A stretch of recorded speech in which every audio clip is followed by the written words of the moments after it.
তোমরা তো সবাই জানো যে নিউ ইয়র্ক নিউ জার্সির অনেকটাই কাছে, আর ঠিক সেই কারণেই নিউ জার্সিতে থাকা খাওয়া সব মিলিয়ে পুরো মাসের এক্সপেন্স অনেকটাই বেশি। কিন্তু সেটা ঠিক কতটা বেশি সেটা জানাবো আজকের ভ্লগে, এই স্নো সিজনে শপিং করতে করতে। সো হ্যালো এভরিওয়ান, কেমন আছো সবাই? আমি Nilanjana and a very warm welcome to my channel. প্রায় লাস্ট 2 বছর পর নিউ জার্সিতে এই বছরের ডিসেম্বর মাসেই স্নোফল শুরু হয়ে গেছে। আর সকাল সকাল ঘুম থেকে উঠে যদি এরকম একটা আনএক্সপেক্টেড ওয়েদার চেঞ্জ হয় তাহলে আর কাজে মন বসে না। আর এটা যেহেতু আমার জীবনে প্রথম দেখা স্নোফল, তাই সারাদিন মনে হচ্ছে এই জানলার ধারে বসেই কাটিয়ে দিই। তাই সকালে ব্রেকফাস্ট থেকে শুরু করে দুপুরের লাঞ্চ পুরোটাই আমি এই জানলার সামনে বসেই করেছি।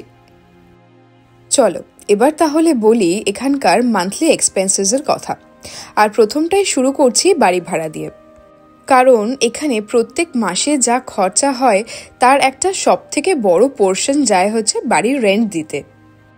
শুধু নিউ জার্সি বলে নয়, ইউএসের যে কোনো স্টেটেই বাড়ির যে রুম রেন্টটা সেটা ডিপেন্ড করছে কয়েকটা ফ্যাক্টরের ওপর। সেই লিস্টে ফার্স্টেই আসছে স্কুল ডিস্ট্রিক্টের কথা।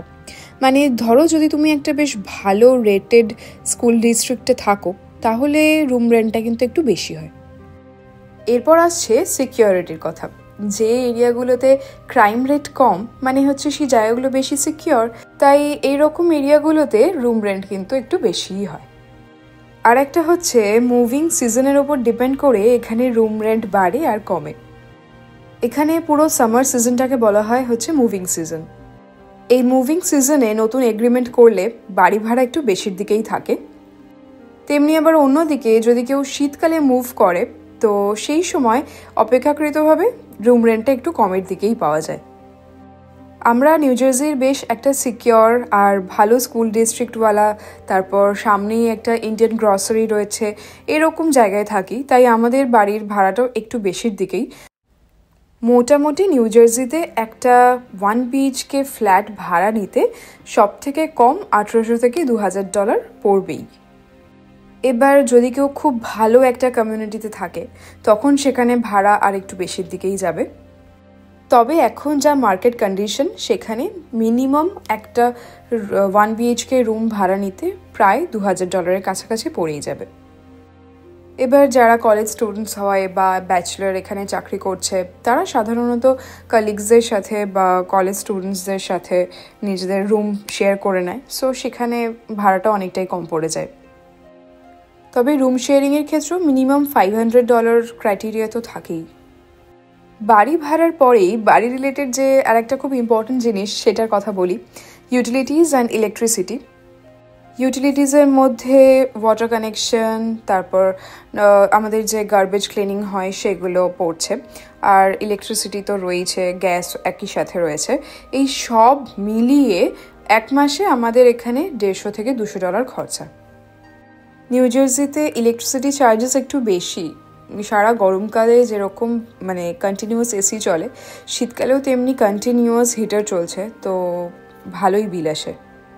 আর গরমকালে যে এসিটা চলে সেটা কারেন্টে চলে, তবে শীতকালে যখন মানে হিটার চলছে সেটা কিন্তু গ্যাসে চলে, তো বিলটা আরও একটু বেশি আসে আর কি। ও আর একটা কথা বলতে ভুলে গেছি, সেটা হচ্ছে যে হোম ইন্স্যুরেন্সের কথা। অনেকেই বলে যে হোম ইন্স্যুরেন্সে কত টাকা খরচা বা কিছু, তো আমাদের সেটা আলাদা করে কিন্তু দিতে লাগে না। আমাদের ওই বাড়ি ভাড়ার মধ্যে হোম ইন্স্যুরেন্সটা ধরাই রয়েছে, তো সেই হিসেবে আর আমরা আলাদা করে কিছু পে করি না। এবার বলি ট্রাভেলের ব্যাপারে।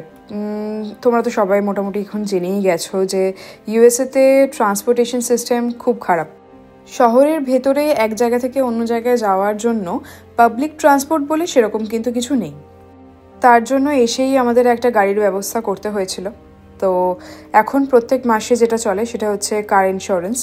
আর নিউ জার্সিতে কার ইন্স্যুরেন্সটা হচ্ছে ওই $150 থেকে $200 মতো খরচা। গাড়ি কিনলে গাড়ির টাকা তো আর সবসময় একসাথে মিটিয়ে দেওয়া সম্ভব হয় না, তো গাড়িরও একটা ইএমআই চলে। যাদের গাড়ির ইএমআই চলে তাদের ওই মোটামুটি $200 থেকে $250 বা $300 প্রত্যেক মাসে ইএমআই দিতে হয়। এবার সেটা ডিপেন্ড করছে কত দামের গাড়ি কিনেছে সেটার ওপরে। তাই যারা স্টুডেন্টস বা যারা চাকরি করছে তাদের সবসময় তাদের কাজের জায়গার কাছে থাকাটাই বেটার আর কি। একে তো অফিস টাইম, স্কুল টাইমে রাস্তায় প্রচণ্ড জ্যাম, আর তার উপর গাড়ির তেলের খরচাটাও অনেকটাই বেশি হয় আর কি। আমাদের প্রত্যেক মাসে গাড়ির তেলের পেছনে খরচা হয় প্রায় $80 থেকে $100 মতো। রোজ যদি অফিস যাওয়ার বা দূরে কোথাও ট্রাভেল করার না থাকে তাহলে এই তেলের খরচাটা অনেকটাই কম হতে পারে আর কি। বাড়ি ভাড়া, ইলেকট্রিসিটি, ট্রাভেল মোটামুটি হয়ে গেল। এবার বলি খাওয়া দাওয়ার খরচার কথা। আমাদের দুজনের সংসার, আর মোটামুটি আমরা বাঙালি হিসেবে প্রচুর খাওয়া দাওয়া করি। এরকম কিছু নেই যে আমরা খাই না, আর বেশ ভালোভাবে থাকি। তো সেইখানে আমাদের দুজনের সংসারে পুরো গ্রসারি আইটেম সব কিছু মিলিয়ে $600 থেকে $700 খরচা হয়, জাস্ট বাড়ির গ্রসারিতে আর কি। এরপর মাসে 3-4 বার রেস্টুরেন্টে খাওয়া দাওয়া আছি, আর প্রত্যেকবার রেস্টুরেন্টে গেলে এখানে নিউ জার্সিতে মিনিমাম খরচা হয় $60 থেকে $70 মতো। এবার বলি মেডিকেল ইন্স্যুরেন্সের কথা। ইউএসএতে প্রচুর কোম্পানি বিভিন্ন রকম মেডিকেল ইন্স্যুরেন্স বিক্রি করে, আর মেডিকেল পুরো সিস্টেমটাই ভীষণ কমপ্লেক্স। তো সবার ব্যাপারে আমি বলতে পারবো না, আমি শুধু আমাদের মেডিকেল ইন্স্যুরেন্সের কথা বলছি। আমাদের পিপিও 500 বলে একটা মেডিকেল ইন্স্যুরেন্স নেওয়া রয়েছে। এই ইন্স্যুরেন্সটাতে প্রত্যেক মাসে আমাদের দিতে হয় প্রায় $800 দুজনের।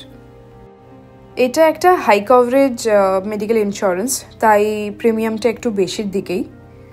তবে এর থেকে কম রেঞ্জের অনেক মেডিকেল ইন্স্যুরেন্স রয়েছে, আর আমাদের এই ইন্স্যুরেন্সটা ডেন্টাল আর আই এই দুটোই কভার করছে, তাই ইন্স্যুরেন্সের প্রিমিয়ামটা একটু বেশি আর কি। ডেন্টাল আর চোখের ইন্স্যুরেন্স না নিলে কিন্তু বেশ, মানে যদি এখানে দাঁত দেখাতে যাও তাহলে তো প্রচুর খরচা। দাঁত তোলা থেকে শুরু করে যে কোনো দাঁতের কাজ করালেই এখানে প্রচুর খরচা। তো আমাদের যে ইন্স্যুরেন্সটা নেওয়া রয়েছে সেটাতে বেশ ভালো বেনিফিট দেয়। আমাদের যে ইন্স্যুরেন্সটা নেওয়া রয়েছে তাতে চোখ দেখানো ফ্রি, আর চোখ দেখানোর সাথে সাথে 2 বছরে একটা করে চশমাও ফ্রি। $150 থেকে $200 মধ্যে যে কোনো ভালো ফ্রেম ফ্রিতে তুমি নিতে পারবে। শুধুমাত্র লেন্সের দামটা দিতে হয়, সেটা ওই হার্ডলি 30 থেকে 50 বা 40-50 এরকম ডিপে ভ্যারি করে আর কি। তাই চশমা করাটাও এখানে কোনো ব্যাপার না। লাস্ট অফ অল বলি এখানকার ফোন, ইন্টারনেট বিলস এসবের কথা। ইন্টারনেট বা ওয়াইফাই আর কি আমাদের ঘরে যেটা রয়েছে সেটা আমাদের একটা কোম্পানি ফিক্স, মানে আমাদের পুরো কমিউনিটিতে সবাইকে ওই কোম্পানির ইন্টারনেট কানেকশনই নিতে হবে। তো সেটা কোনো চয়েস নেই, আর সেটাতে আমাদের প্রায় মাসে $60 দিতে লাগে জাস্ট ফর ওয়াইফাই। আর ফোন কানেকশন এখানে অনেক কোম্পানিজ আছে। এবার আমরা যেহেতু একটা ফ্যামিলি প্ল্যান শেয়ার করি, আমাদের ফ্যামিলির মধ্যে অনেকজনকে বন্ধু বান্ধবদের ঢুকিয়ে নিয়েছি, সেখানে পার হেড $20 করে দিতে লাগে। তো এই অ্যাজ আ হোল ফোন আর ইন্টারনেট কানেকশন সব মিলিয়ে একটা ফ্যামিলির এক মাসে $100 মিনিমাম খরচা আছেই। এই যে মান্থলি এক্সপেন্সেসের লিস্টটা আমি বললাম, এগুলো খুব বেসিক কিছু খরচা যেগুলো ছাড়া মানে জীবনে চলা যায় না। এবার সবার লাইফস্টাইল ডিফারেন্ট হয়, তার উপর ডিপেন্ড করে তাদের এক্সপেন্সেসের লিস্ট হয়। এবার অনেকের মনে হতে পারে যে এইটা তো কোনোই ব্যাপার না, খুবই কম খরচা। আবার অনেকের মনে হতে পারে যে দুজনের ফ্যামিলিতে যা যা খরচার লিস্ট ধরিয়েছি সেগুলো অনেক বেশি। So that is always contradictory. তাই এই সব বেসিক খরচাগুলো ছাড়াও প্রত্যেক মাসে খুচখাচ ঘুরতে যাওয়া, আরও কোনো জিনিস পছন্দের কিনলাম, এই সব মিসলেনিয়াস পারপাসে আর কি মিনিমাম $500 যাই। আগের বছর যখন আমরা টেক্সাসে ছিলাম, তো তখন ওখানকার যা মান্থলি এক্সপেন্সেস হতো তার থেকে নিউ জার্সি আসার পর মান্থলি এক্সপেন্সেস অনেকটাই বেশি হয়ে গেছে। সবাই এক্ষুনি বলবে, আরে মাইনেটাও তো বেড়েছে। না মশাই, মাইনেটা অতটা বাড়েনি যতটা এক্সপেন্সেস বেড়েছে। So always choose your state wisely before coming to US. যদি কারোর হাতে অপশান থাকে তাহলে অন্য কোনো স্টেট যেখানে স্টেট ট্যাক্সটা একটু কম, সেদিকে যাওয়া অনেকটাই বেটার। তো নিউ জার্সির মান্থলি এক্সপেন্স রিলেটেড এই ছিল আমার আজকের টোটাল ভ্লগ। আমি কি কোনো পয়েন্ট মিস করে গেছি? তাহলে আমাকে সেটা কমেন্টে জানাও। তো চলো আজকের ব্লগটা এখানেই শেষ করছি। ওয়ান সেকেন্ড দাঁড়িয়ে যাও, দেখে যাও খালি রাত্রিবেলা পুরো স্নোফলটা হওয়ার পরে অন্ধকারের মধ্যে বাড়িগুলো কি সুন্দর দেখতে লাগছে। Just wow. পুরো গোটা একদিন স্নোফলের পরে পুরো নিউ জার্সি কীরকম দেখতে লাগছে সকালের সাদা আলোতে, সেটা তোমাদের দেখাবো নেক্সট ব্লগে। সো দেখতে ভুলো না। দেখা হচ্ছে আবার একটা নতুন ব্লগে। ততক্ষণ পর্যন্ত তোমরা সবাই ভালো থেকো, আর আমার চ্যানেলটা ভালো লাগলে সাবস্ক্রাইব করে দিও। টাটা।